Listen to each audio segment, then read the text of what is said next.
Hello बच्चों, class 10th के हम लोग मैथ पढ़ रहे हैं। मैथ में प्रश्नावली आपका 1.1 है, वास्तविक संख्या चैप्टर है, जिसमें पहला क्वेश्चन हम लोग सोल्व करने जा रहे हैं। क्वेश्चन है कि निम्नलिखित संख्याओं का एचसीएफ ज्ञात करने के लिए यूक्लिड विभाजन एल्गोरिथम का प्रयोग कीजिए। बात समझे। पर दूसरा क्वेश्चन है, ये पहला के दूसरा है 196 और है ना 38 220। ये है आपका इतना में इतना से आपका मसा ज्ञात करना है, एचसीएफ ज्ञात करना है। तो हम लोग कहेंगे, सब बनाएंगे इसको। तो सबसे पहले हम लोग कहते हैं हल कहने के बाद में कहेंगे कि a बराबर कितना दिया है बच्चा जी। तो a बराबर दिया है आपका, जो सबसे बड़ा वाला होता है वो a होता है। यहाँ पे हम कहेंगे कि 38 22 0 और b बराबर कितना दिया है आपको। तो b बराबर दिया है 196। बात समझे। तो हम लोग यहाँ पे कहेंगे कि यूक्लिड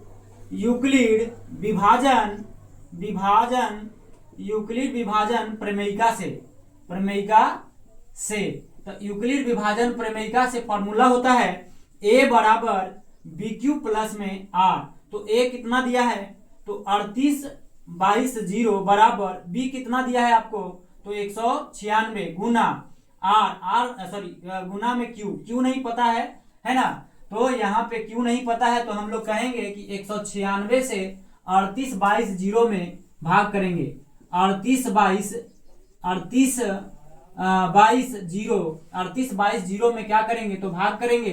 तो 196 से लगाएंगे तो एक बार में लगेगा। हम लोग यहाँ पे कहेंगे 196, 12 में से 6 जाएगा 6, ये बच गया कितना आपको, तो 7। ये पंचा दिया था 7, 17 में से 9 बचेगा। तो 17 में से 9 बचेगा, कितना बच जाएगा 8, और ये बच गया कितना 2, और 2 में से 1 जाएगा तो बच जाएगा 1। ऊपरे से कितना उतरेगा, तो 2 उतरेगा। यानी कि अब यहाँ पे हम लोग लगाएंगे 9 बार में। तो कहेंगे कि 9 छक 54 की 4, हाथ में 5 है ना, और 9 9 81 और 5 86 की 6, हाथ में बच जाएगा आपका कितना, तो हाथ में बच जाएगा आपका 8। तो 9 से 1 में गुणा करिएगा तो 9, और हासिल कितना था 8, तो 9 8 कितना हो जाएगा 17। घटाएंगे बच्चा जी, तो 12 में से 12 में से 4 जाएगा 8 बचेगा। यहाँ पे कहेंगे तो 6 में से 6 जाएगा, क्या बच जाएगा 0।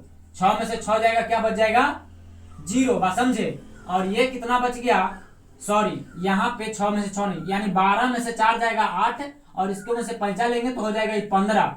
15 में से 6 जाएगा तो बच जाएगा 9, और ये बच गया कितना 7। तो 7 में से 7 गया 0 0 ना लिखे कैटकुट, और 1 में से 1 जाएगा 0 0 ना लिखे कटकुट। अब यहाँ पे हम लोग ऊपर से कितना उतारेंगे 0, यानी अब के बार में लग जाएगा। तो अब 5 बार में लगा दीजिए।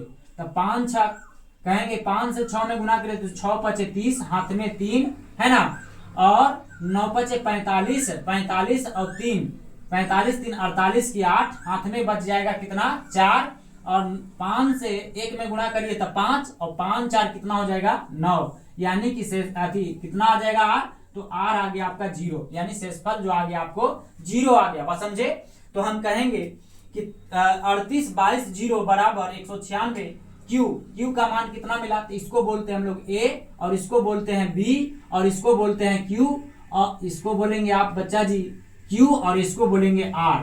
तो q कितना आ गया 195, और गुणा में हम लोग क्या कहेंगे, और यहाँ पे आपका प्लस होता है तो प्लस लिखेंगे, और r कितना है, तो r है आपका 0, तो यहाँ पे कहेंगे 0। यानी जहां r 0 हो जाए वही मसह का मान b देता है, b जो है मसह का मान देता है। यानी हम कहेंगे कि HCF बराबर कितना आ गया, तो 196 आ गया। HCF कितना आ गया 196, यही हो जाएगा आपका आंसर। यानी जहां शेषफल 0 हो जाए वही मसह का मान यानी HCF का मान देता है b जो है मसह का मान देता है, यानी 196 हो जाएगा, यही हो जाएगा आपका।